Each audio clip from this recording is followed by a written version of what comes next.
Day 10 has come for 12 days of anime, and today we're gonna talk about my top 5 waifus at the moment, because my waifus change quite a lot, and I think a lot of people can agree. Some people may have some more faithful waifus that they want to stick to, but me, depending on my mood and my opinions at the time, my waifus are gonna waver and just fluctuate a lot. But right now, let's talk about who my waifus actually are, because, well, I feel like 12 days of anime wouldn't really be reaching its full potential without talking about waifus, right? So at number 5, I have Rem from Re:Zero. Like, you can't really not like Rem in my opinion, because not only is she cute, but she has a maid outfit, and as we know, maids are like goddesses at this point, especially in the world of anime. Like, if you have a maid as your waifu, you're set for life pretty much, because they'll do anything for you. And Rem in particular, she's exceptionally faithful, especially to, the main character in Re:Zero, Subaru. So I mean,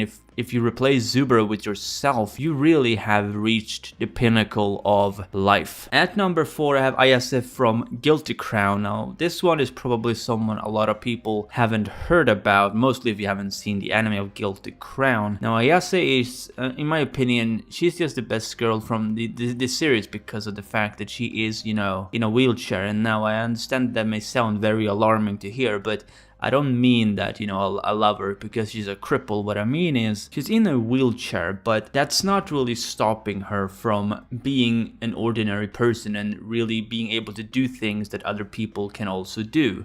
She's really showing that she has what it takes to be a real woman, especially when she's being bullied at one point and she really kicks her ass despite being in a wheelchair, which is quite amazing when you think about it. So I think as having someone like that you can rely on, instead of having someone like Inori from Guilty Crown, who may be really cute and all, but at the end of the day, she can turn into like some sort of demoness looking thing, and you just don't want that. You're not really about that. Actually, now that I think about it, because I've said that, my number 2 is definitely going to surprise you. Anyway, let's move on to number 3. My number 3 waifu in this particular list is Brandish from Fairy Tail. Now, Brandish is someone that's kind of new in the anime, but in the manga she has been fully fleshed out. And, she's just the optimal waifu in Fairy Tail because she has the kink, the fashion statement. I mean, have you looked at Brandish's getup? She is rearing to go, man. Like, she has chains around her neck, she has a pimp coat, and quite frankly, just underneath that there's just nothing but underwear. So you are really looking at a situation with a woman who's willing to dress so lightly for you that you cannot possibly ask for anything more. Now, she's also very faithful because, at the end of the day, even if she doesn't like something, she'll probably do it. And that is something that we see throughout Fairy Tail's final arc. I'm not really gonna go into that because of the fact that, there may be some anime onlys out there watching this video, so I'm not really gonna spoil what she's about, but just know that she's a very faithful one indeed. Oh, and she can resize her boobs. That is actually quite neat. At number 2, Himiko Toga from My Hero Academia.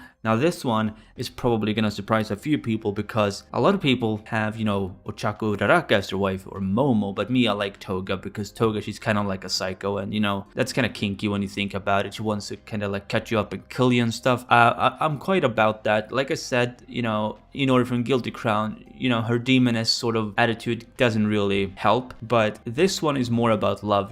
Toga, she turns into this sort of murderous psycho whenever she wants to love you and, cut you up and stuff, which I think is quite cute in its own right. To some people, it probably doesn't make any sense because, at the end of the day, you're gonna be dead, right? But the way I see it, you may as well, enjoy your final moments rather than live an eternity with someone who you're miserable with, right? So Toga is really a really good choice when it comes to, making it worthwhile, regardless of how long it may last, because at the end of the day, every day could be your last. Okay, the last waifu, number 1 on my waifu list. Now this is the one, guys. This is the waifu you should all be gunning for because she is a snack in every single sense. Her name is Nayuta Kani. You may have heard of her, especially if you've watched A Sister's All You Need from 2017. This girl is the waifu, I'm telling you guys. Not only does she love you, she'll openly tell you that she loves you. She's not afraid to confess her feelings. No matter how much you try to push her away, she's gonna keep coming at you. She's gonna look at you naked from behind, taking pictures of you, despite the fact that you may not even be comfortable with that, but that's okay because that's just what a waifu does for you. And there's another way to look at this. She's kind of like a nudist because, at least in the series, in the show, she is really getting herself undressed for the greater good. In order to do her job, she has to